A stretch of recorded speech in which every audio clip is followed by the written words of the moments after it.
salah satu buku yang sangat berpengaruh dalam hidup saya. Maksudnya saya dapat banyak insight dari buku ini, yaitu judulnya adalah Hidden Potential dari Adam Grant. Ya, buku ini sudah terjemahin dalam bahasa Indonesia dan banyak, kalau saya boleh menyarankan buku ini bisa menjadi salah satu teman kita untuk bertumbuh gitu ya. Teman-teman, sebelum saya menyampaikan buku ini, perkenalkan diri, nama saya Aris Diansa. Saya founder dari Incentric dan juga saya tukang cuap-cuap di Purpose Cafe ya, sama Bu Mulyani. Kita pelayan di Purpose Cafe. Dan memang cafe ini di awal kita konsep memang tujuannya seperti ini ya. Tujuannya adalah tempat untuk reading, tempat untuk membaca, tempat untuk sharing, tempat untuk berbagi, dan mudah-mudahan menjadi tempat untuk kita mendapatkan inspiring ya, tempat kita mendapatkan inspirasi. Teman-teman, saya ingin menceritakan dua cerita sebelum masuk lebih dalam tentang buku Hidden Potential. Cerita yang pertama yang saya tulis di media sosial ya, cerita dari istri saya. Sebenarnya saya dapat cerita dari istri saya. Beliau punya seorang ustazah ya, seorang ustazah yang luar biasa banget. Maksudnya luar biasa itu beliau orang yang punya sanad sanad Al-Quran ya, berbagai ijazah Al-Quran itu beliau kuasai. Beliau juga orang yang pandai bahasa Arab, juga pandai mengajarkan ilmu agama. Tetapi yang paling menarik bukan itu, tapi yang paling menarik adalah ternyata beliau itu baru belajar agama itu tahun 2016, dimulai dari membaca huruf hijaiyah ya. Jadi beliau mulai belajar abata saja itu mulai tahun 2016, artinya sekitar 8 tahun yang lalu, dengan kondisi di mana beliau itu tidak disupport oleh suaminya ya. Jadi ketika belajar ilmu agama tadi itu ditentang sama suaminya ya. Kita bisa bayangkan katanya dia harus ngurus anak, terus pengen belajar agama dan nggak disupport sama suaminya.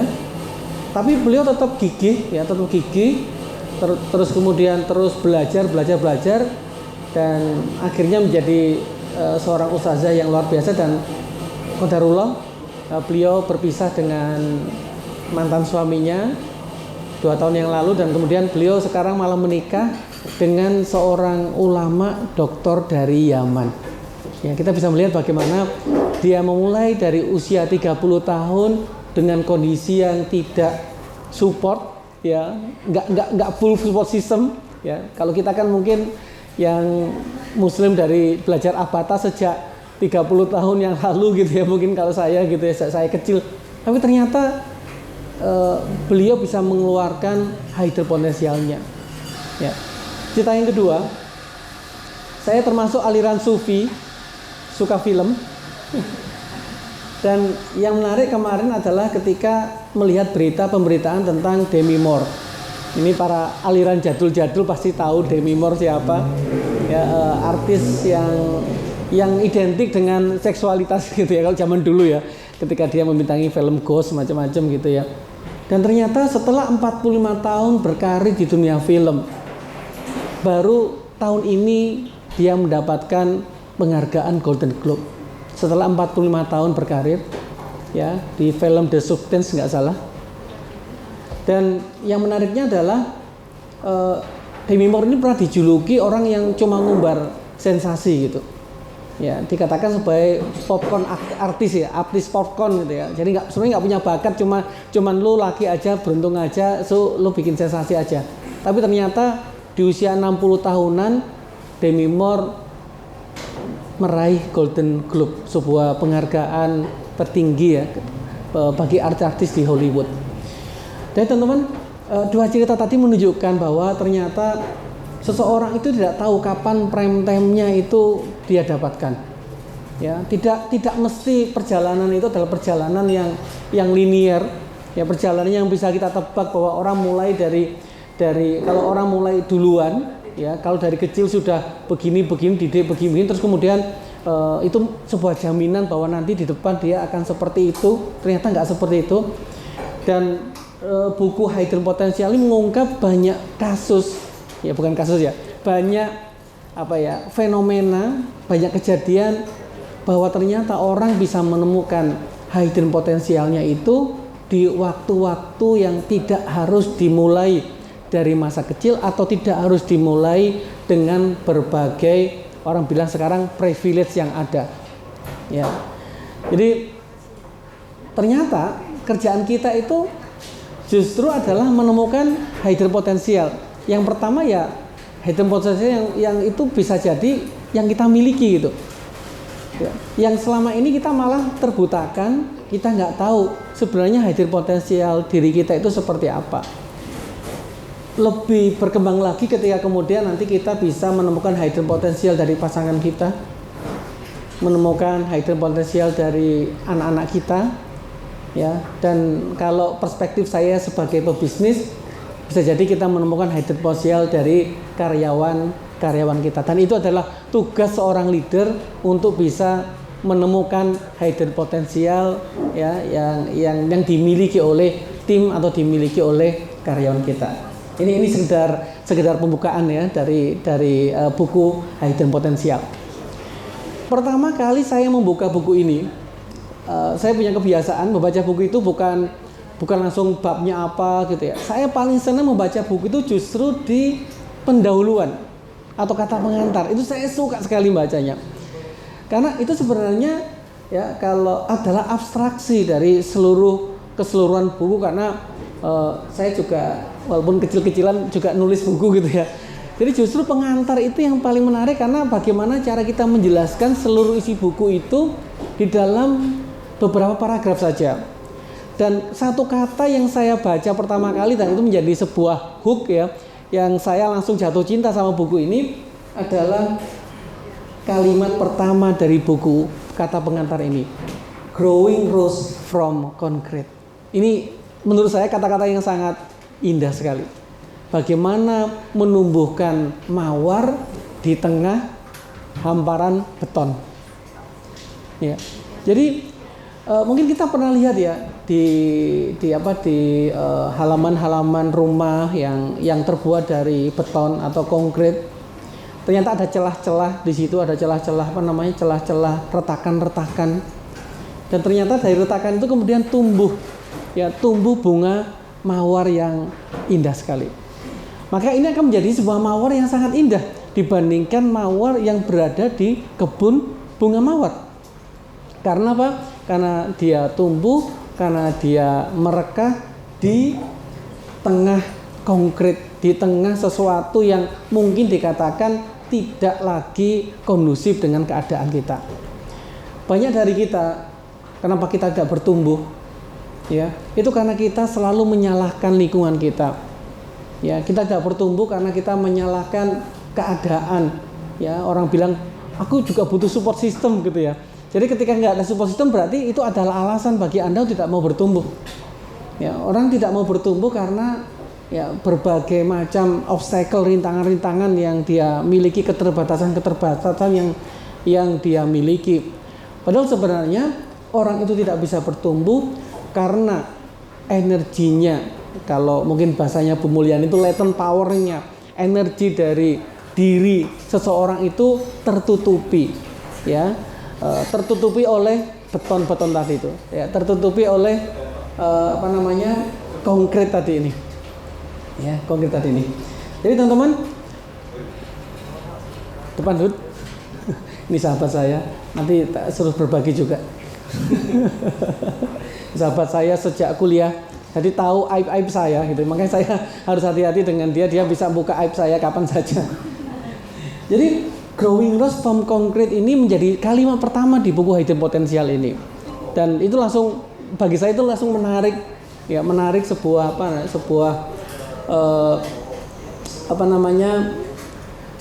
pengalaman gitu ya. Saya pengen jujur teman-teman ya. Mungkin saya belum pernah cerita di medsos atau dimanapun juga. Saya baru mengerti istilah coaching, mentoring, ya, atau bisnis konsultan macam-macam itu di tahun 2019, awal 2019. Dan kemudian saya mulai belajar, ya, saya mencari guru untuk belajar di tahun 2019. Sampai akhirnya kemudian saya menemukan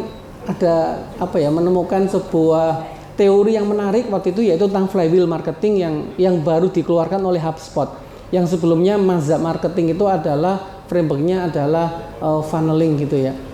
Nah, saya ketemu framework flywheel marketing justru ketika saya tidak bisa bahasa Inggris dengan baik. Ya. Jadi ngawur bahasa Inggrisnya. Saya mengandalkan yang namanya Google Translate yang waktu itu belum secanggih AI sekarang gitu ya. Wis terjemahannya ngawur-ngawur. Ya, itu saya lakukan. Mocone juga ngawur-ngawur. Mungkin sampai sekarang juga mungkin saya keterbatasan membaca ya. Pronunciation saya tuh nggak baik-baik banget gitu. Dan ketika itu saya harus menerjemahkan tulisan-tulisan di HubSpot ya tentang flywheel marketing, dan kadang dimulai habis subuh itu sampai jam 10 untuk mendapatkan satu tulisan di Facebook. Ya, jadi untuk mendapatkan satu tulisan itu saya harus nerjemahin buahnya gitu ya. Dan ini terjadi. Ya, istri saya saksinya lah ya. Saya terbatas-batas. Baru dapat sedikit pencerahan ketika salah satu sepupu saya, dosen bahasa guru bahasa Inggris, itu memperkenalkan saya namanya sederet.com. Ya. Ini mungkin kalau teman-teman mahasiswa sekarang sudah nggak familiar ya dengan sederet.com. Itu zaman itu sangat membantu sekali untuk menerjemahkan tulisan-tulisan dalam bahasa Inggris gitu. Nah, saya mengandalkan sederet.com. Dan yang paling memalukan, ya yang paling memalukan waktu itu adalah saya pernah ngisi mini workshop di Jakarta, dan peserta workshop saya itu orang yang lama tinggal di Amerika. Langsung selesai workshop saya dipanggil, Mas Aris, saya sudah bikin list ya kesalahan Mas Aris dalam membaca bahasa Inggris. Dilis. Gila Mas, ya dulu flywheel marketing ada yang namanya delight gitu ya. Saya ngomong dulu delight gitu ya, delight. Enggak memang keliru. Ya, tapi nggak apa-apa ternyata. Dan saya menarik di buku Adam Grant ini, beliau menyebutkan ada 3 keberanian yang harus dimiliki oleh seseorang ya, ketika dia pengen menemukan hidden potensialnya. Yang pertama adalah keberanian dia untuk meninggalkan cara-cara lama. Yang kedua adalah keberanian dia ya untuk tampil di tengah ketidaksiapan ya, dan kemudian keberanian yang ketiga adalah membuat kesalahan lebih banyak dari percobaan yang dilakukan oleh orang lain.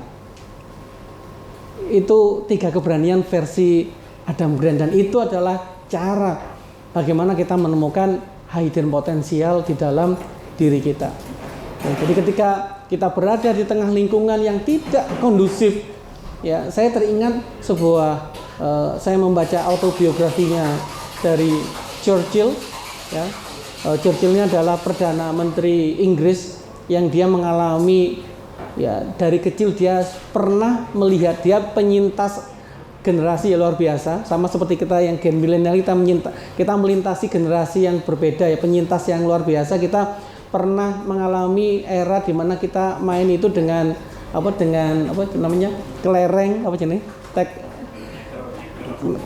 neker ya, kita bermain juga tektur gitu ya, mungkin pakai kayu itu, glodbak, sodor, macam-macam. Dan kita sekarang juga sempat main PS, sekarang main Mobile Legend, main macam-macam. Kita melintasi beberapa sejarah gitu. Nah, sama Churchill juga tuh di waktu kecilnya dia masih mendapati pasukan kavalerinya Inggris.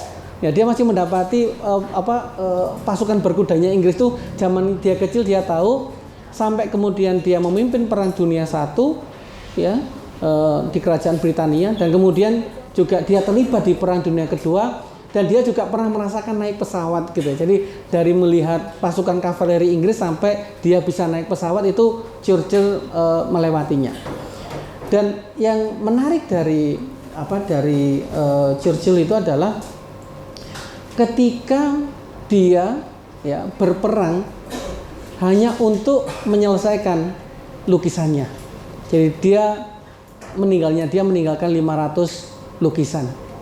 Kita bisa bayangkan ya, di tengah pertempuran memimpin Britania Raya menghadapi Jerman di Perang Dunia I dan Perang Dunia Kedua, seorang Churchill masih bisa berkarya membuat 500 lukisan. Ya, jadi sebenarnya untuk berkarya, untuk bisa menciptakan masterpiece, untuk bisa berharga, punya value, untuk bisa bermanfaat bagi orang lain, itu kita tidak diperkenankan untuk menyalahkan keadaan, menyalahkan ya lantai-lantai beton atau konkret yang ada atau obstacle yang ada di dalam kehidupan kita. Baik, teman-teman, di dalam buku ini ya Adam Grant membuat sebuah ilustrasi, bukan ilustrasi, tapi sebuah realita yang menarik ya. Ini teman-teman siapa yang suka main catur atau tahu permainan catur? Mungkin teman-teman yang nggak pernah main catur mungkin agak roaming ya. Jadi dia mengatakan it's not where you start ya. Jadi ini bukan tentang di mana kamu mulai atau sebagai apa kamu mulai. Kamu nggak harus mulai menjadi seorang benteng. Ibaratnya kalau di permainan catur, Anda tidak harus memulai menjadi seorang peluncur atau Anda tidak harus memulai menjadi seorang menteri kuda. Tapi Anda bisa jadi memulainya dari sebuah pion. Ya. Yang pion yang dia cuma bisa maju, ya, terus kemudian bisa makannya cuma nyamping dengan jangkauan yang sangat pendek. Ya kalau peluncur kan itu bisa sampai jauh, apalagi menteri wes bisa horizontal, bisa diagonal, vertikal, macam-macam. Dia hanya bisa melangkah satu persatu, dan kalau bisa makan cuma makan ke samping kiri, ya diagonal kiri, diagonal kanan, cuma satu langkah. Tetapi but how far you go? Tapi ketika Anda bisa terus bertumbuh, terus berjalan, terus growth, maka ada sebuah momentum yang membuat sebuah pion menjadi menteri, menjadi ster ya kalau kita bermain skat. Jadi intinya bukan tentang apakah Anda start atau memulai dari mana, tapi tentang seberapa jauh Anda melangkah, seberapa jauh Anda mau untuk kemudian berusaha. Ya. Nah, teman-teman, ini adalah buku Hidden Potential ya. Jadi bagaimana kita bisa menemukan potensi-potensi ya, dari diri kita, dan itu mungkin kita perlu kontemplasi ya, perlu ketenangan. Jangan-jangan karena rutinitas yang kita jalankan, jangan-jangan karena omongan-omongan orang lain yang kita dengar, jangan-jangan karena lingkungan yang kita bersentuhan dengannya, itu kemudian membuat kita tidak bisa menemukan hidden potensial dari seseorang. Saya meyakini kalau dalam konsep Islam, di dalam konteks Al-Quran ya, bahwa orang itu diciptakan dalam keadaan ahsani taqwim ya, orang diciptakan dalam sebaik-baiknya ciptaan. Kita bisa bandingkan bahwa ternyata bukan sebaik penciptaan itu bukan berarti harus bertumbuh dengan cepat. Ya, kalau bahasa bisnisnya nggak harus scale up dengan cepat. Kambing usia 2 tahun itu sudah siap saji. Manusia yang dikatakan Allah sebaik ciptaan usia 2 tahun masih oek, belum bisa apa-apa. Artinya ternyata untuk sebuah dalam tanda kutip masterpiece ya, untuk sebuah ahsani taqwim, sebaik-baiknya ciptaan yang ada, yang Allah klaim bahwa manusia adalah ciptaan yang terbaik, ternyata memerlukan pertumbuhan yang tidak singkat, perlu pertumbuhan yang bertahap ya. Jadi kalau 5 tahun sapi harga berapa Pak? Apa kalau punya sapi 5 tahun itu sudah, apalagi sapinya yang Brahma itu, yang sapi gede-gede itu, limusin itu mahal sekali. Manusia 5 tahun itu masih balita ya, belum mengerti apa-apa. Jadi ketika kita bisa aware terhadap itu, memiliki kesadaran bahwa setiap orang itu punya prime time masing-masing, asal dia mau mengejar prime time itu, asal dia mau menjalani kodratnya itu ya. Jadi kalau di dalam konsep Islam itu kodrat manusia salah satunya itu adalah menjadi khalifah ya. Wa id qala rabbuka lil malaikatu inni ja'ilun fil ardi khalifah ya. Artinya Pak, kodrat manusia, semua manusia, laki-laki, perempuan, siapapun, cacat, normal ya, maka dia harus punya peran kekhalifahan, kodratnya itu. Kodratnya dia itu harus punya impactful, punya dampak, menjadi rahmatan lil alamin untuk alam semesta. Kodratnya dia harus punya manfaat untuk tumbuh-tumbuhan yang ada. Kodratnya dia harus punya manfaat untuk hewan. Kodratnya dia harus punya manfaat untuk sesama manusia. Bukan malah menjadi orang yang merusak tumbuh-tumbuhan, merusak alam, merusak habitat hewan-hewan, atau bahkan mungkin merusak manusia dengan menipu, dengan berbuat culas, dengan berbuat zalim. Jadi ketika seseorang itu tidak menemukan hidden potensialnya, berarti saat itu juga sebenarnya dia tidak menjalankan kodratnya. Saya teringat kata-kata sahabat saya ya, dia pernah cerita gini, Riz, kemarin ada ustadz cerita, mungkin nanti diluruskan. Jangan sampai orang itu menyia-nyiakan kapasitasnya, menyia-nyiakan kemampuannya. Ya kan itu adalah kezoliman. Karena kita telah diberikan amanah oleh Tuhan, kita diberikan amanah untuk menjadi khalifah, ya. Atau mungkin sekup lebih kecil, kita telah diberi amanah oleh Allah untuk menjadi imam. Ya, imam itu artinya kepemimpinan yang terikat, entah itu kita di perusahaan, Anda sebagai business owner, Anda menjadi imam di perusahaan itu, Anda menjadi manajer, berarti Anda harus menjadi imam untuk tim di bawahnya. Ketika kita tidak menggunakan kesempatan itu di saat sebenarnya kita mampu untuk berkarya, mampu untuk memberi kemanfaatan, berarti sebenarnya kita sedang berlari dari kodrat manusia. Karena kodrat manusia itu adalah menjadi sebaik-baiknya ciptaan, karena kodrat manusia itu adalah menjadi khalifah, menjadi orang-orang yang punya kebermanfaatan untuk orang lain. Nah, di dalam buku ini, di dalam buku Hidden Potential ini ada tiga tahapan yang harus secara garis besar ya, ada 3 tahapan, dan mungkin saya nggak akan menjelaskan lebih detail 3 tahapan itu karena nggak mungkin juga dalam waktu yang singkat nanti kita ungkap, karena mungkin nanti sometimes kita akan bahas lagi ya pendalaman dari setiap bab. Mungkin kalau di awal ini kita akan bahas secara umum aja, saya general aja. Yang pertama itu adalah build character skill.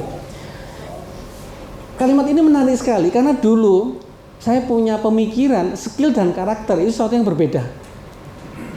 Ya, Anda punya skill digital marketing, itu skill. Nah, kemudian ada karakter. Oh, karakter Anda orang yang baik, karakter Anda adalah orang yang bisa bekerja sama dengan tim. Oh, karakter Anda adalah orang yang bisa membangun teamwork gitu ya. Oh, karakter Anda orang yang nggak egois, selfish dan seterusnya. Nah, ternyata di buku ini ya, Adam Grant menulis build character skill. Ternyata membangun karakter itu adalah skill. Ya, bukan sesuatu yang dipisahkan, tapi itu adalah sesuatu yang selaras. Jadi karakter itu bukan given, karakter itu adalah skill yang kita harus asah. Ya.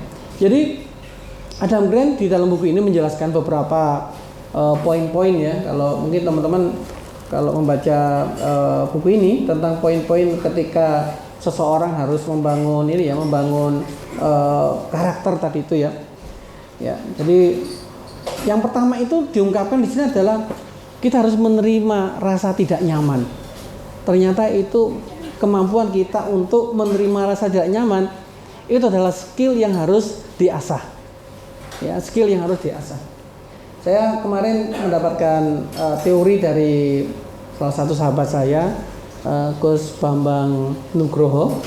Ya, beliau mengatakan manusia itu biasanya ya itu terjebak yang namanya default. Ya pokoknya aku ngene ya ngene. Aku lek habis subuh aku turu ya biasa aku ya ngene. Kalau dalam penjelasan neuroscience ada bagian otak yang namanya adalah amigdala. Dan bagian otak amigdala itu atau orang bisa adalah bagian otak yang tidak senang dengan perubahan. Jadi dalam otak kita itu ada 3 ya susunan. Yang pertama kalau gambarnya seperti ini ya.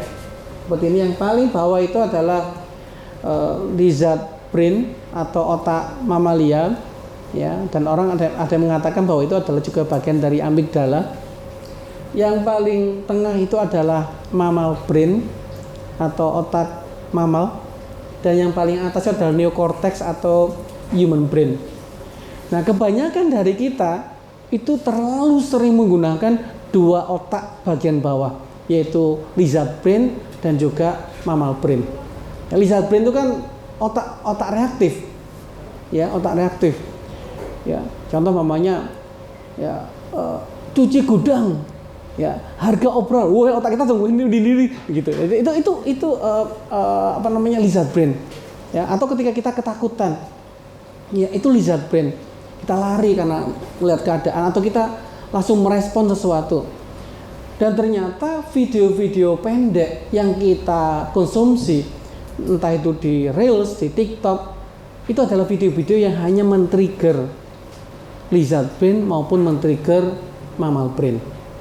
Ya, maka kalau teman-teman kalau mau saya kasih rumus bagaimana bisa viral, bagaimana bisa FYP, tapi saya tidak menganjurkan dan kalau bisa melarang itu, ya Anda trigger aja dua otak ini. Ya, Anda posting sesuatu yang membuat greedy, membuat rakus, membuat tamak seseorang, ya. Wah, mamanya dengan tanggal 1 bulan tanggal 12 ya. Apa namanya? Hari apa namanya itu? Harbolnas apa? Hari apa? Hari Yusikulah. Terus tanggal 7 bulan 7 ya, gitu. Ya. Itu greedy kita. Greedy itu adalah lizard brain. Akan cepat sekali untuk tertarik. Ya, fear, ketakutan, itu lizard brain. Ya, maka kalau kita cari posting sesuatu yang mengandung ketakutan, itu pasti akan FYP. Dan yang ketiga itu adalah hate atau kebencian, itu mammal brain. Ya, kalau kita memposting hal yang ada unsur kebencian, bikin war mesti rame, postingan rame gitu ya. Ya, nah ini mekanisme yang akhirnya sering terjadi sehingga kita seringkali tidak menggunakan otak bagian atas yang itu sebenarnya ukurannya paling besar, yaitu neocortex atau human brain, ya, atau human brain. Nah, jadi ketika kita mulai merasa tidak nyaman untuk membuat hal-hal yang baru dalam kehidupan kita, maka Anda harus punya awareness, punya kesadaran, oh ini amigdalaku yang sedang bekerja, ini amigdalaku yang sedang tidak mau untuk berubah. Ya, jadi kalau seperti saya harus menyontohkan diri saya sendiri yang jelek ya. Kalau saya masih suka ngemil dan makan kalori banyak gitu karena saya penderita diabetes, nah itu sebenarnya adalah kelakuannya amigdala hijacking. Amigdala saya yang kemudian menolak, ya, merontak default, ya, menolak untuk selalu berada di kondisi default, menolak untuk melakukan sebuah perubahan. Maka kalau Anda ingin mendobrak, ya, tembok atau mendobrak konkret, mendobrak beton yang selama ini mungkin menutupi potensial Anda, hidden potensial Anda, maka Anda harus mulai untuk nyaman melakukan hal-hal yang tidak nyaman. Ya. Jadi kalau selalu nyaman aja, ya, selalu nyaman aja, itu berarti default. Ya, itu berarti default. Default ya, Dok ya. Ya, kesempatan ngomongin anakmu sendiri di sini gitu ya. Biasanya di rumah tuh angel dia ngomong gitu. Nah, teman-teman, beberapa poin lagi ya. Ya, ketika bagaimana cara kita membangun karakter itu, ya, maka alokasikan waktu untuk membuat kesalahan. Ya, alokasikan waktu membuat kesalahan. Perfeksionis itu yang apa namanya, yang sering menjadi hantu kita, overthinking ya. Overthinking, semuanya harus sempurna. Ya enggak? Tapi tapi lakukan sesuatu yang Anda anggap benar walaupun ternyata itu salah. Itu enggak apa-apa, awalnya dianggap benar ternyata keliru gitu. Anda sadar salah itu lebih banyak daripada ikhtiar orang lain untuk melakukan sesuatu. Jadi semakin kita, ya, sering atau akrab dengan kesalahan dan kita mau untuk mengakui kesalahan tersebut, kita punya courage, ya, kita punya keberanian untuk mengakui kesalahan itu, maka keberanian tadi itulah yang membuat kita akan bertumbuh. Di pembahasan bedah buku yang lalu, ketika kita membahas tentang power force, ya, orang-orang yang berada di level force yang masih negatif, ya, yang berada di fear, di desire, atau di anger, atau di pride, maka dia harus mendobrak dirinya untuk sampai di level power yang paling rendah, yaitu courage, yaitu keberanian. Dan courage itu beda dengan brave. Ya, saya sempat mencoba cari-cari di Google apa sih maknanya. Ternyata courage itu berasal dari bahasa Latin yang artinya adalah cor, yang maknanya adalah berani mengakui. Jadi yang dimaksud dengan courage itu adalah orang yang berani mengakui, dan ternyata mengakui sesuatu tentang dirinya itu adalah perlu keberanian. Ya, perlu keberanian untuk mengaku bahwa saya salah, perlu keberanian untuk mengatakan bahwa saya egois, perlu keberanian untuk mengatakan bahwa saya sebenarnya melarikan diri dari kenyataan. Ya, itu yang terjadi. Baik. Jadi karakter itu dibangun. Ya, karakter itu dibangun. Dan ternyata skill untuk membangun karakter itu, ya, tadi ya, ada 3 tadi itu yang dikatakan oleh Adam Grant, yaitu skill untuk berani mencoba hal-hal yang baru dan meninggalkan hal yang lama. Ya, karena dalam buku Transition, ya, saya menarik sekali. Kalau kita pengen membuat sebuah perubahan yang baik di dalam kehidupan kita, itu justru bukan dimulai dari melakukan hal yang baru, tapi justru dimulai dari ending, dimulai dari mengakhiri apa-apa yang tidak relevan dengan perubahan yang ingin kita capai. Jadi Anda harus mulai untuk mengakhiri tidur pagi setelah subuh, ya. Anda harus mulai untuk untuk berolahraga. Anda harus mulai untuk keluar di pagi hari menghirup oksigen pagi, ya. Dan itu sangat berpengaruh terhadap perubahan dalam kehidupan kita. Saya kemarin ketemu sama Mas Ian, ya, tetangga saya yang di sini pas acara itu, dan saya dikasih tahu, Mas Aris, di Malang itu di Lembah Dieng itu ada kolam renang yang airnya itu adalah sumber mata air asli. Nah, saya ya beberapa pagi ini selalu ke sana dan saya menikmati kesegaran sambil renang, kesegaran terhidup mandi dengan air murni dari mata air. Ini yang membuat beberapa hari saya nggak jadi pulang kampung, Bu, karena wis ono ganti nih banyu nih sana gitu. Ada air di Lembah Dieng. Mas kita juga sudah, ya. Kemarin rambutnya merah, habis masuk air itu langsung hitam sekarang, langsung dicukur gitu ya. Oke. Baik, selanjutnya. Ini yang pertama, ya, build character skill. Nah, yang kedua, set up scaffolding to overcome obstacle.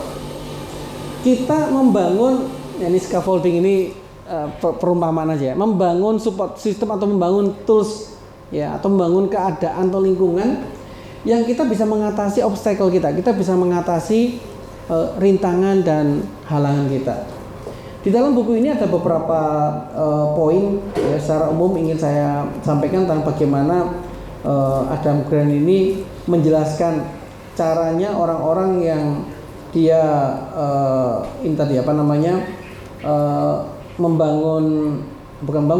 men-set up scaffolding gitu, ya, men-set up scaffolding. Yang pertama adalah di sini katakan ubah kerja keras menjadi kegiatan yang membawa rasa gembira. Ubah kerja keras menjadi kegiatan yang memberi rasa gembira. Jadi sebenarnya tidak ada orang yang malas di dunia ini. Yang ada adalah orang yang tidak mencintai apa yang dia kerjakan, itu yang ada, gitu ya. Jadi saya punya anak, ya, yang nomor 3 yang cowok itu, ya, mungkin agak berbeda sama bapak ibunya gitu ya. Karena bapak ibunya dulu sekolahnya ya boleh dikatakan kalau boleh ngomong ya rada pinter lah gitu ya, rada pinter lah. Anak saya yang nomor 3 itu akrab sekali dengan yang namanya Remedi. Aku heran, ya. Jadi hari-hari itu Remedi, ya, benar apa Remedi gitu. Jadi kalau dia nggak Remedi itu sebuah prestasi. Alhamdulillah, aku nggak Remedi gitu ya. Wah, sewenang kalau nggak Remedi. Ya Allah, kok standarnya kok rendah banget gitu ya. Standar itu kalau dia nggak Remedi berarti sukses ya. Dan seringnya pasti ada Remedi. Waktu itu ya kita ya termasuk saya, istri juga agak waduh arek kok koyo ngene gitu ya. Usia kelas 4 gitu ya, baru bisa baca ya. Kelas 3 kelas 4 ya. Itu baru bisa baca. Ya.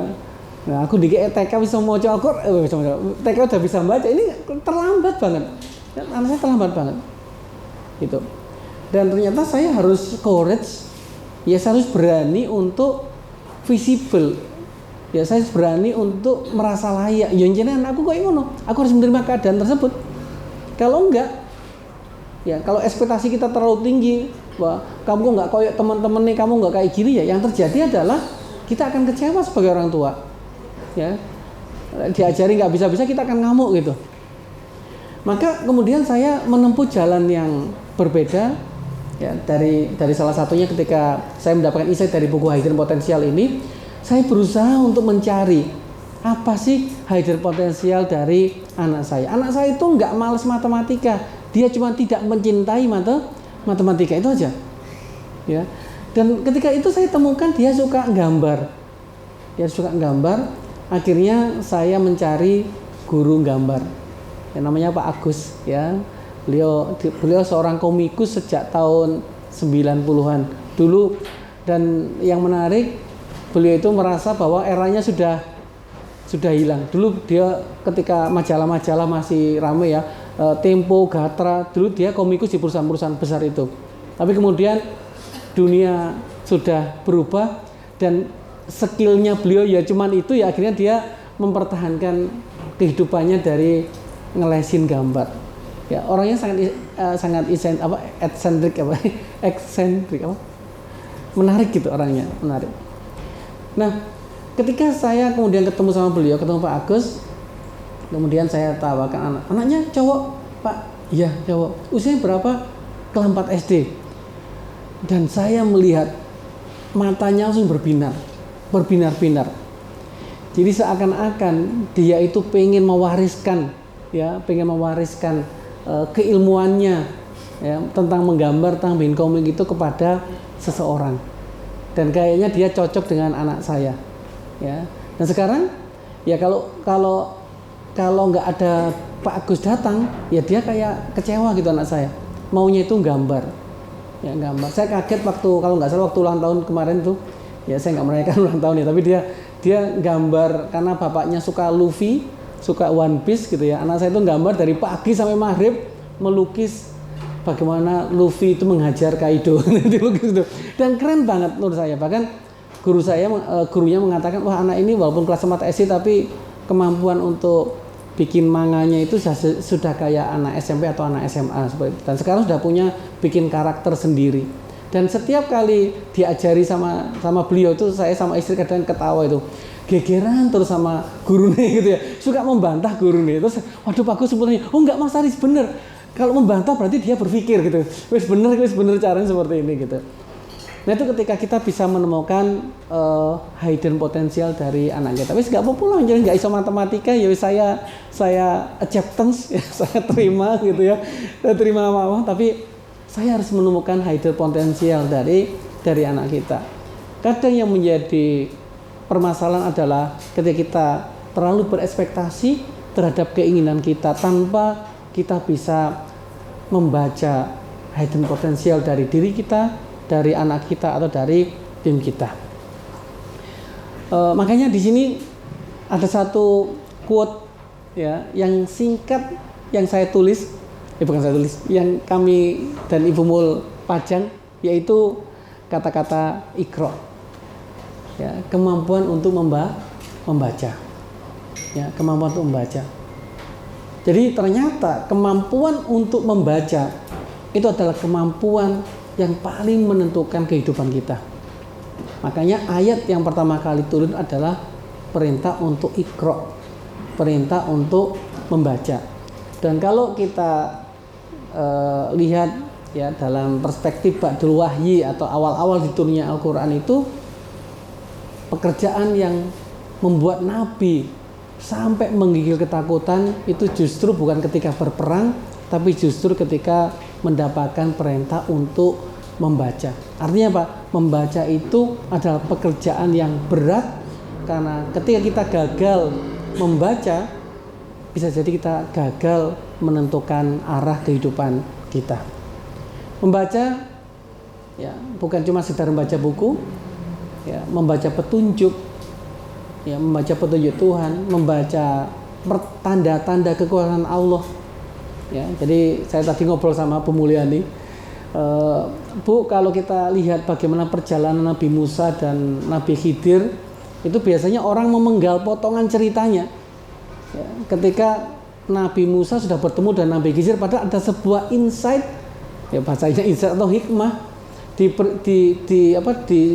peristiwa Nabi Khidir dan Musa adalah justru ketika Nabi Musa di awal-awal dengan pembantunya itu mendapatkan petunjuk, ya, mendapatkan petunjuk dari gerakan ikan yang menuju ke laut.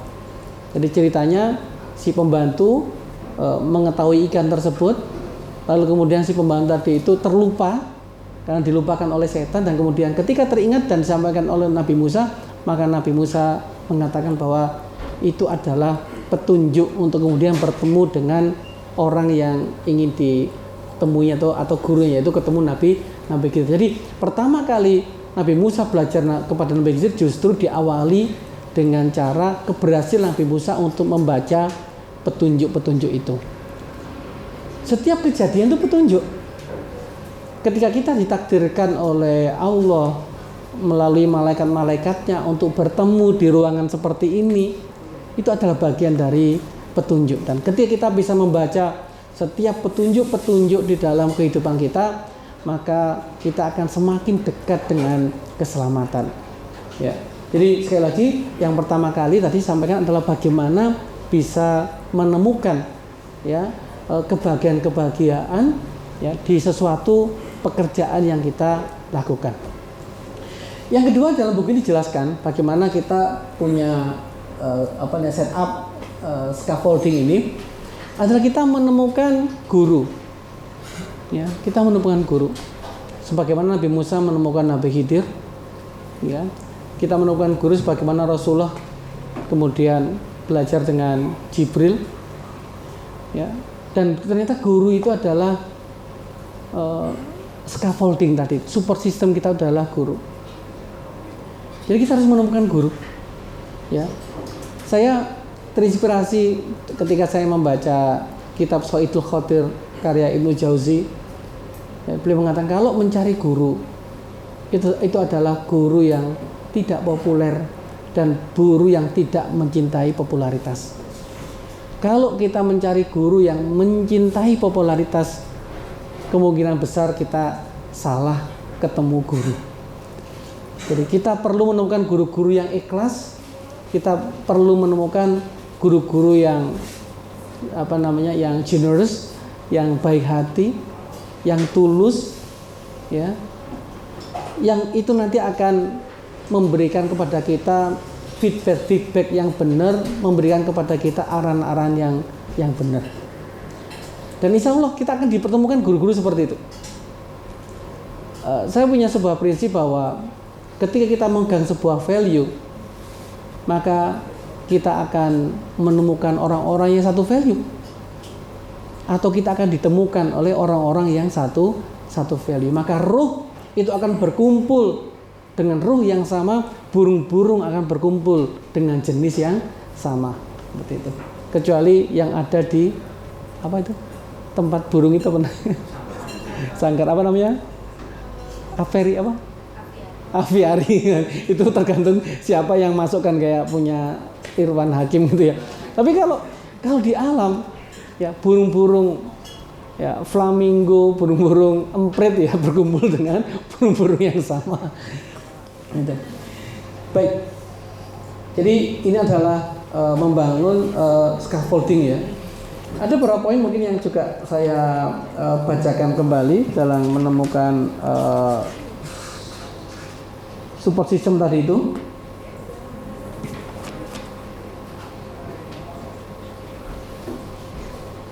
Nah ini, ketika merasa mandek, mundur dulu, kemudian maju lagi. Jadi kadang kita terjebak seperti seekor lalat yang terjebak di jendela kaca, maju sampai mati. Jadi kalau kita mengalami rasa mentok, Anda harus berani untuk mundur, Anda harus berani untuk berputar arah. Ini katanya Adam Grant. Ya. Jadi kalau kita pengen melompat lebih tinggi atau kita pengen melompat lebih jauh, justru yang kita lakukan adalah dengan cara mundur ke belakang, mengambil ancang-ancang. Selanjutnya, salah satu bentuk scaffolding ya to overcome obstacle adalah, nah ini saya agak GR ya, proaktiflah mencari waktu istirahat atau break time untuk memulihkan diri. Wah, makanya saya pakai baju break time gitu ya. Jadi saya punya pembenaran dari Adam Grant sekarang. Ya, materinya break time ternyata ada di bukunya Adam Grant. Ya, di bukunya Adam Grant ada materi tentang break time ya. Semakin pede untuk menggembar-gemborkan tema break time gitu ya. Jadi ketika kita bisa berhenti sejenak, beristirahat sejenak, ya maka kita akan mendapatkan kejernihan. Ya. Jadi kalau ada air yang keruh, diamkan aja. Dan break time itu adalah kegiatan yang produktif. Ya, kegiatan yang produktif. Jadi ketika Anda balapan, maka masuk pit stop itu bukan kemunduran. Masuk pit stop itu adalah sesuatu yang produktif untuk Anda bisa mencapai finish lebih cepat daripada yang lain, justru dengan cara masuk pit stop, justru dengan cara berhenti. Tetapi bedakan antara break time dengan procrastination. Ya, kalau procrastination itu adalah kita lari dari kenyataan. Ya, procrastination itu kita mengalihkan perhatian kita. Ya, kita tidak berani menghadapi kenyataan dan kemudian kita mencari pembenaran dari procrastination yang kita pilih untuk kita mengatakan bahwa kita benar. Ya, padahal itu adalah bentuk kepengecutan kita menghadapi permasalahan. Break time itu justru adalah keberanian kita untuk menghadapi masalah, ya, keberanian kita untuk mengambil waktu-waktu jeda supaya kita bisa menemukan kejernihan. Ketika jernih, ya, ketika tenang, ketika damai, maka kita akan bisa melangkah jauh lebih produktif lagi. Jadi break time ini tentang kedamaian, ya, tentang kedamaian. Dan ternyata kalau orang bisa mengatakan bahwa uang bisa membeli kebahagiaan, saya sepakat saja. Tapi coba tunjukkan kepada saya sekarang juga bagaimana cara uang membeli kedamaian. Kok belum ketemu? Oh, bisa dengan cara beli narkoba, kan pas minum langsung damai gitu. Tapi sifatnya sementara. Seandainya uang bisa membeli kedamaian, maka tidak akan ada cekcok keluarga, tidak ada kezoliman. Kalau uang bisa membeli kedamaian, but it's not, ternyata enggak. Dan kalau kita lihat dari perspektif Al-Quran, Allah menggambarkan orang-orang yang nanti disambut oleh Allah di surganya itu adalah ya ayuhan nafsul mutmainnah, jiwa-jiwa yang tenang, jiwa-jiwa yang damai, itu yang kemudian disambut masuk ke dalam surga. Maka kalau kita masih belum menemukan kedamaian di dalam hidup kita, kita masih akrab dengan kekemerungsungan, kita akrab dengan kebencian, ya, kita masih akrab, ya, dengan kesepanangan di dunia. Ya itu indikasi, ya, itu indikasi kita belum menemukan kedamaian. Ya, belum menemukan kedamaian. Kedamaian itu bukan tentang keadaan, tapi kedamaian itu tentang perspektif. Kedamaian tentang kesadaran. Ya, ketika kita aware terhadap sesuatu dan kemudian kita bisa berdamai dengan keadaan tersebut dan terus bertumbuh, terus growth dengan kedamaian tadi itu, maka itu kita berada di jalan yang benar. Jadi kita mungkin bisa mem-PHK karyawan kita, tapi mem-PHK-nya dengan cara yang damai. Mungkin kita bisa memarahi anak-anak kita atau istri kita, tapi kita memarahi dengan cara yang damai. Ya, bukan dengan ego yang tinggi, bukan dengan amarah dan mungkin dengan keserakahan. Oh, berarti bisnis kita kalau damai berarti gitu aja? Oh, enggak. Kita harus bertumbuh bisnis kita. Ya, harus semakin besar. Tapi kita besarkan bisnis kita dengan cara yang damai, dengan otak yang damai, dengan hati yang damai. Tapi kalau kemudian kita besarkan dengan dorongan-dorongan yang membuat hati kita itu kemerungsung, ya, ada yang roaming dengan kata kemerungsung di sini, nggak ada ya kan di Malang ini, dengan yang tidak damai, ya, karena kompetitor begini, karena ini, aku bisa, atau karena pengen membuktikan sesuatu kepada siapapun gitu ya, aku harus membuktikan kepada si dia bahwa aku juga bisa hebat. Ya, aku punya dendam positif, nggak ada dendam positif, semua dendam itu negatif, gitu ya. Semua dendam itu negatif. Ya, aku nggak dendam kok. Ya, aku dendam positif aja. Aku membuktikan dia bahwa aku juga bisa sukses. Lah kalau Anda nggak sukses, Anda tetap nggak akan damai. Ya, jadi orang-orang yang bisa mencapai titik-titik kedamaian, atau kalau dalam bahasa di consciousness atau consciousness map itu adalah affirmation atau keteguhan, maka orang akan jauh bisa lebih produktif. Bisa jadi kita tidak bisa menemukan hidden potensial dalam diri kita karena kita tidak menemukan titik-titik kedamaian di dalam hidup kita. Untuk kemudian memunculkan opportunity. Dan salah satu cara yang paling sederhana untuk membangun ini dikatakan oleh Adam Grant adalah dengan cara mengajarkan sesuatu kepada orang lain.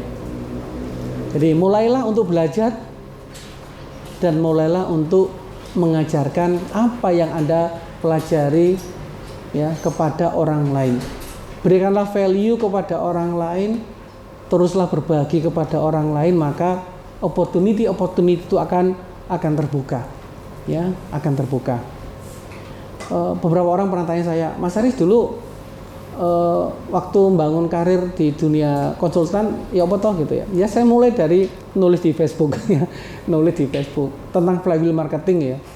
Sampai keluarga saya ngomong, Mas kok orang bosen hari-hari flywheel gitu ya. Itu tahun 2019 ya. Ya nggak apa-apa. Ya nggak apa-apa. Dan juga bikin banyak kesalahan. Ya nggak apa-apa. Ya saya mengakui ya banyak kesalahan yang sudah saya buat, yang belum tak ungkapkan juga ke istri juga. So, kesalahan-kesalahan oke, masa nggak saya ceritakan gitu ya, nggak salah. Dan itu adalah cara kita untuk menemukan bentuk yang terbaik dari diri kita, dari kita akrab dengan membuat kesalahan. Bukan kita permisif terhadap kesalahan, enggak, tapi kita pengen berbuat baik, tapi ternyata bisa jadi yang kita anggap baik itu ternyata adalah sebuah kesalahan. Saya dulu menganggap dengan dendam positif kepada seseorang itu adalah perbuatan yang benar. Dan saya merasa saya punya power, saya punya kekuatan ketika saya ingin membuktikan kepada seorang yang pernah menzalimi saya, menghina saya. Saya anggap itu dulu adalah perbuatan yang benar. Sampai kemudian saya menyadari bahwa itu adalah perbuatan yang salah. Dan nggak apa-apa. Ya, nggak apa-apa. Jadi teman-teman, di buku ini ya dijelaskan bagaimana cara kita bisa menciptakan build system of opportunity tadi itu, ya, yaitu salah satunya adalah ya dengan tidak menyanyiakan satupun kecerdasan yang kita miliki. Saya ulangi, jangan sia-siakan satupun kecerdasan yang kita miliki. Kita harus mampu bisa mengkonversikan setiap kecerdasan yang kita miliki itu untuk kita berikan value kepada orang lain. Dengan semakin kita sering memberikan value kepada orang lain, maka semakin terbukalah opportunity yang ada di dalam kehidupan kita. Mungkin itu teman-teman yang bisa saya sampaikan. Ada beberapa penjelasan yang lebih dalam lagi tentang buku ini karena mungkin waktunya juga terbatas, seperti bagaimana Anda mulai untuk membangun tim. Anda nggak bisa bekerja sendiri, Anda harus menemukan, kalau di One Piece itu menemukan nakama-nakama Anda, menemukan teman-teman Anda yang itu bisa Anda ajak berjuang. Rasulullah pun perlu sahabat. Jadi seorang nabi pun ternyata perlu sahabat. Nabi Isa perlu khawariyun, perlu sahabat-sahabat juga yang mendampingi, pengikut-pengikut yang mendampingi. Nah, mari kita perbanyak sahabat-sahabat untuk itu menjadi support kita dan untuk menciptakan opportunity untuk kehidupan kita. Ini ada saya tanya jawab, tapi sebelum saya tanya jawab, saya ingin kita mendapatkan sharing juga dari pengalaman dari wah, nggak seperti semangat tadi, Bu. Ini sudah selesai, Bu. Malah sebenarnya ceritanya menarik sekali dari Bu Mulyani kalau bagaimana menemukan hidden potensial ini. Baik. Silakan kalau ada materinya selesai nanti next kita akan coba gali lagi buku ini tapi per subbab ini. Tadi kan saya jelaskan secara umum Nanti kita akan gali lebih dalam tentang bagaimana build character skill, bagaimana set up scaffolding to overcome obstacle, atau bagaimana build system opportunity, tapi mungkin nanti di seri-seri bedah buku yang selanjutnya. Baik, ada diskusi atau pertanyaan, kami persilakan. Silakan Mas. Perkenalkan dulu Mas ya. Terima kasih Mas.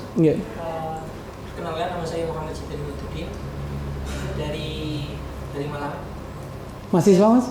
Mahasiswa Universitas Muhammadiyah Malang. Oh, jurusan Pendidikan Agama Islam.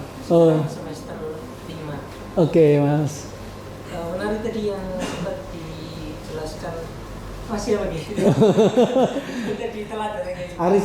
Mas Aris yang menjadi pertanyaan ketika Mas Aris menjelaskan tentang build character skill itu, yang terbenak di saya itu definisi operasional yang disebutkan oleh Adam Grant di situ itu apa? Definisi operasional dari karakter, apakah itu sama dengan kepribadian? Apakah itu beda? Misal karakter itu cheat atau penipu itu apa termasuk karakter. Jadi saya ingin tahu karakter ini dalam arti yang positif atau negatif, ataukah mengakomodir keduanya. Karena kadang kalau di mahasiswa itu bilang gini Mas, penipu selalu menjadi penipu, orang selingkuh bawaannya pasti selingkuh terus gitu, kemana-mana pengen selingkuh gitu katanya. Karakternya gimana gitu ya? Gak tahu, saya juga belum mengalami gitu kan ya. itu hoax. Artinya kalau memang itu berada membentuk identitas seseorang, apakah bisa dirubah karakter itu? Oke. Baik, saya akan jawab dari perspektif Adam Grant bukan dari perspektif jawaban saya sendiri. Dan kebetulan pertanyaan sampean itu sudah saya stabilo di sini. Saya pernah ada jawabannya di stabilo, saya cari stabilonya. Sebentar, saya cari stabilonya, sabar ya Mas ya.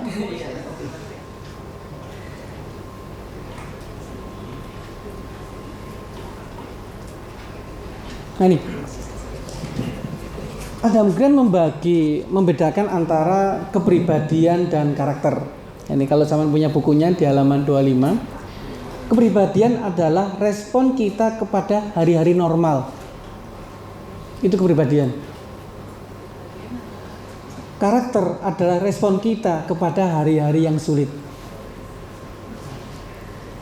Jadi kadang kalau saya membaca ini, jangan-jangan aku masih pret Bu Mulyani. Karena kalau pas lapar sama pas buru-buru itu wujud saya aslinya keluar Bu. Gampang muring-muring gitu ya. Kalau pas lapar sama pas terburu-buru gitu. Tapi kalau pas normal gini ya kayak bijaksana wise gitu ya kayaknya gitu ya. Masking. Itu kepribadian. Ya, jadi kepribadian adalah respon kita kepada hari-hari normal dan karakter ada respon kita kepada hari-hari yang sulit. Ya, kepribadian bukan takdir melainkan kecenderungan. Keterampilan karakter atau karakter skill tadi itu memampukan kita untuk melampaui kecenderungan itu sehingga kita dapat benar-benar menjalankan prinsip yang kita punya.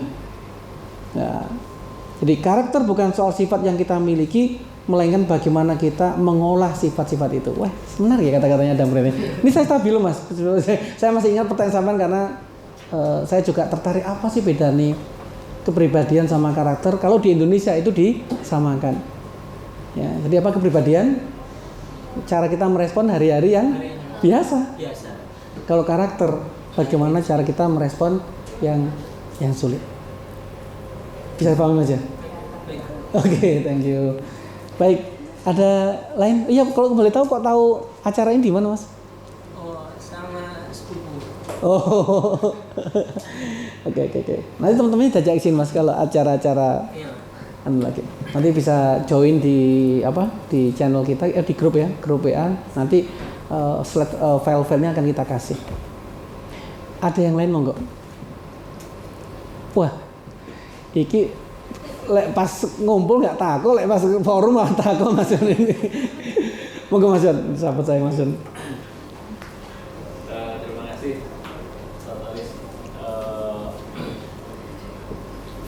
Saya ini materi yang tadi disampaikan itu gamblang, tapi saya tetap masih biasa. Bagaimana kita bisa mengatakan bahwa kita sudah menemukan ide potensial kita, atau ada suatu indikasi bahwa ini loh ide potensialmu atau bagaimana? Karena kadang-kadang saya kemarin nggak ketemu Aris di Sidoarjo. Sebelumnya kan saya sempat sekian menit hilang gitu ya. Jadi saya diskusi dengan Coach BN itu kemarin. Salah satu yang dibahas adalah itu tentang bagaimana kita menemukan potensi kita. Nah, kita dicoba untuk tahu bahwa potensi kita sebenarnya di mana. Apa memang potensi kita sebenarnya seorang pebisnis atau mungkin juga seorang coach gitu. Karena kan seorang coach juga ketika menjalankan bisnis nggak berhasil, dan itu banyak yang seperti itu. Nah, bagaimana kita menyatakan bahwa potensi kita ada seperti ini, atau ada tanda suksesnya seperti apa bahwa kita sudah mendapatkan atau menemukan potensial hidden potensial itu. Iya. Kalau dalam perspektif Jepang, ya mungkin kita sering lihat mendengar istilah ikigai gitu ya. Jadi ketika kita melakukan sesuatu yang kita sukai dan kita juga melakukan yang kita lakukan tadi itu juga ternyata punya dampak kebaikan kepada orang lain dan juga yang kita lakukan itu juga menghasilkan uang. Itu dikatakan sebagai ikigai atau dikatakan sebagai passion. Nah, tapi ketika saya membaca buku ikigai, insya Allah juga tuntas saya membaca buku ikigai, terus kemudian saya membaca buku hidden potensial ini, dan ternyata di situ saya menemukan sesuatu yang berbeda, konsep antara ikigai dan hidden potensial. Hidden potensial namanya sesuai dengan kata-katanya, hidden, dia tersembunyi, ya, dia tidak nampak, dia sembunyi. Dan kadang kita itu perlu kebentur-bentur, kita perlu nabrak-nabrak, ngalor ngidur ke jelungup-jelungup untuk kemudian bisa oh iki toh tibakno hidden potensial yang kita miliki. Seperti itu. Bisa jadi ketika kita tidak perform, ya itu karena kita belum menemukan hidden potensial itu, dan it's okay, nggak harus sekarang gitu, ya. Tapi kita kemudian membaca petunjuk, ya, untuk bertanya kepada Allah dan untuk berani mengakui bahwa oh ternyata hidden potensialku di sini ya. Oh ternyata saya nggak cocok jadi pengusaha. Oh ternyata saya cocoknya jadi seorang karyawan. dan nggak ada masalah menjadi seorang karyawan. Pengalaman saya punya sahabat di Samarinda. Ini lagi mudah-mudahan beliau melihat beliau bekerja di tambang batu bara, punya posisi yang sangat tinggi di perusahaan batu bara. Habis itu ya karena mendapatkan idealisme dari para motivator, ya dari para coach, akhirnya dia memutuskan untuk berbisnis. Dia memutuskan untuk berbisnis. Waktu itu bisnis mie ayam deh ya, di Jalan Antasari. Bolak-balik berbisnis gagal. Sampai di titik dia itu gemangan pun habis, semua tabungan waktu dia resign itu kan dapat pesangon ya, habis ludes Pak, habis ludes. Mencoba ini, kerjasama sama ini, gagal lagi. Dan sekarang kembali jadi seorang karyawan lagi. Dia sekarang malah jadi tangan kanan karena orang lama, dan orang itu memang bagus kalau jadi leader di perusahaan tambang tersebut.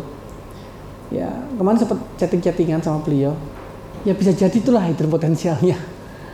Ya, dia menjalankan peran untuk membuat orang-orang di tambang tadi itu menjadi lebih baik, yang biasanya hidup dengan hedon, dengan macam-macam, terus kemudian mau diajak sholat dan jangan-jangan itulah hidden potensialnya.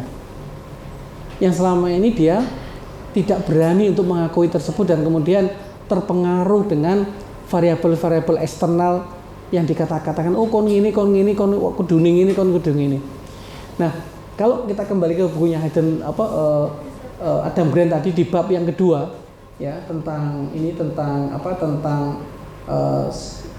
scaffolding tadi ini ya, tentang set up scaffolding to overcome obstacle, justru bergerak memutar atau mundur dan kemudian beristirahat sejenak, break time, untuk menyadari, oh alah iki to sing jernih iku.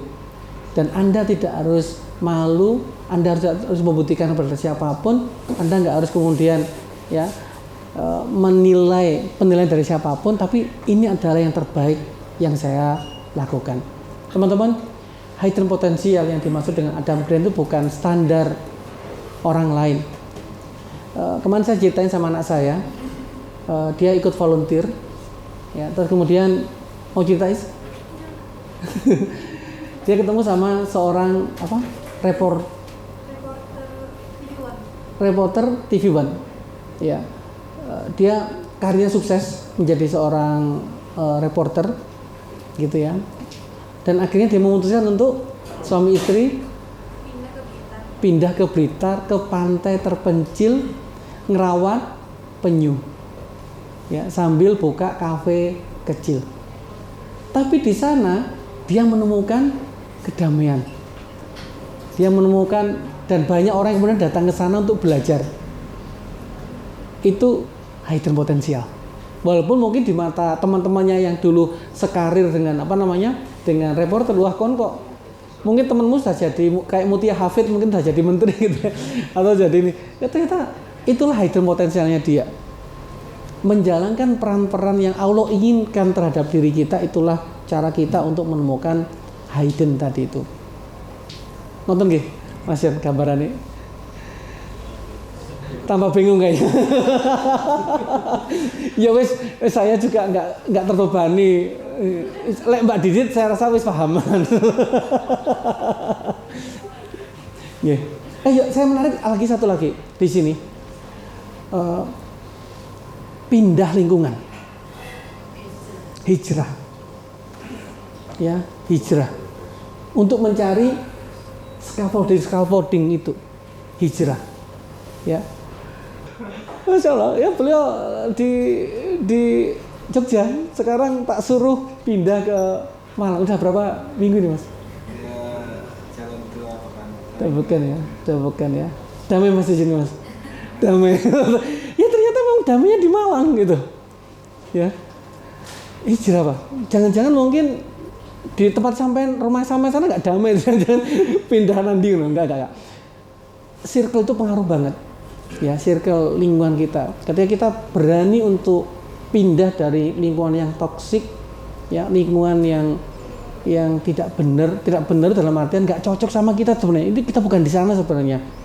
Ya, keberanian untuk melakukan itu adalah cara kita untuk menemukan hidden potensial kita. Karena bisa jadi bertemu dengan orang-orang yang hebat. Nanti mungkin gara-gara Mas Fitra balik ke sini, ya, Mas Fitra ini tim kami di Insentric ya. Beliau UI UX tadi udah mau ketemu sama Ko Denis ya. Ya, ini nanti beliau ini seorang programmer kayaknya nyambung ini ya. Nanti saya kemarin ngomong kok. Jadi saya ngomong ke Mas Fitra. Mas Fitra harus menjalankan peran kekhalifannya Mas Fitra. Ya. Jadi rencananya kita akan cari mahasiswa. Nah, ini ada dari mahasiswa ya. Mas nanti temannya diundang. Kalau mau belajar desain, ya belajar desain. Nanti tempatnya di perpus kita jadwalkan diajari sama Mas Fitra gratis. Ya, tepuk tangan buat Mas Fitra. Itu untuk menjalankan peran kekhalifannya beliau. Ya. Jadi mungkin kemarin di bedah buku yang lalu saya jelaskan ya tentang konsep neuroplasticity ya, tentang perubahan otak kita, sel-sel otak kita. Ya, kenapa kita gitu-gitu aja ya? Karena otak kita benjut wis, neuron kita memar kabeh dan sebagainya. Jadi ada 3 perubahan untuk kita bisa mengubah sel-sel dan neuron dalam otak kita. Yang pertama adalah chemical atau perubahan kimiawi. Ya, itu bisa dapatkan dari obat-obatan, dari macam-macam gitu. Kalau beliau nggak sulit tidur ya bisa minum obat aja biar tidur gitu ya. Tapi jangkanya kan pendek. Ya. Atau Anda lagi anxiety, ngerokok, nge-vape gitu. Pas nge-vape mungkin nge-fly enak, tapi habis itu ya mumet lagi gitu ya. Ya, mumet lagi gitu. Nah, itu perubahan jangka pendek. Nah, perubahan jangka panjang lagi itu dengan cara merubah structure. Ya, Anda melakukan journaling dan itu pendekatan dipakai sama para psikolog. Ya, Anda melakukan journaling, Anda melakukan ini, mengubah mindset Anda melakukan rilis, Anda menerima macam-macam gitu ya. Itu perlu waktu yang panjang tapi dampaknya juga jangka panjang. Nah, ternyata ada cara yang shortcut. Ya, ada cara yang shortcut banget untuk kita bisa mengubah anxiety kita, temperamen kita, kemarahan kita dan seterusnya, atau mungkin ya kejumutan kita, itu dengan cara mengubah fungsi dari kehidupan kita atau mengubah peran kita. Ya, kalau kita mengubah peran kita sebagai apa kita, maka itu seluruh jaringan otak dan sel kita itu akan berubah. Jadi yang memar-memar benyut-benyut tadi itu, yang kita mentok, stres, mumet mau akan berganti dengan sel yang baru dan disinilah muncul disinilah muncul ini, ya. Mana? Nah ini growing rose from concrete tadi itu. Ketika kita sudah mengubah, ya, sel-sel dan neuron kita. Jadi ketika contoh Anda menjadi seorang pengusaha, lalu melihat timnya itu sebagai resource, ya, yang mereka harus perform untuk mewujudkan mimpi-mimpi Anda. Dan kemudian Anda swift mengganti fungsinya Anda menjadi seorang yang dapat amanah untuk membuat mereka bertumbuh. Ya, Anda adalah orang yang diberikan amanah untuk mengawal karyawan-karyawan Anda, ya, untuk mensejahterakan keluarganya, atau lebih tinggi lagi Anda menjalankan peran untuk mewujudkan mimpi-mimpi dari setiap karyawan-karyawan yang Anda miliki. Maka otak yang Anda gunakan, sel-sel otak, neuron yang Anda gunakan akan berbeda dengan ketika Anda tadi hanya sekedar mengeksploitasi mereka untuk keinginan kita. Dia. Jadi Mas Yon, hijrah dan ganti, temukan peran-peran kita itu perannya seperti apa. Nah, nanti jadi perannya Mas Fitra nanti terus Aisyah wajib menjadwalkan beliau cari mahasiswa yang mau belajar desain gratis. Ya, di perpus gitu ya. Ini nanti Kode ini juga akan berbagi tentang programmer ya kok ya. Iya, ini sama. Ya, ayo teman-teman sini. Dan itu adalah intention atau tujuan kita bangun perpus nggih Bu ya. Ya seperti ini. Ya tujuan kita itu bukan mendapatkan keuntungan dari kafe, tujuan kita ya ini ngumpul orang-orang seperti inilah intensi dan tujuan dari kita membangun purpose tadi itu. Mungkin gitu Mas Yon, mudah-mudahan yang ini nggak bingung, mudah-mudahan yang kedua. Oke.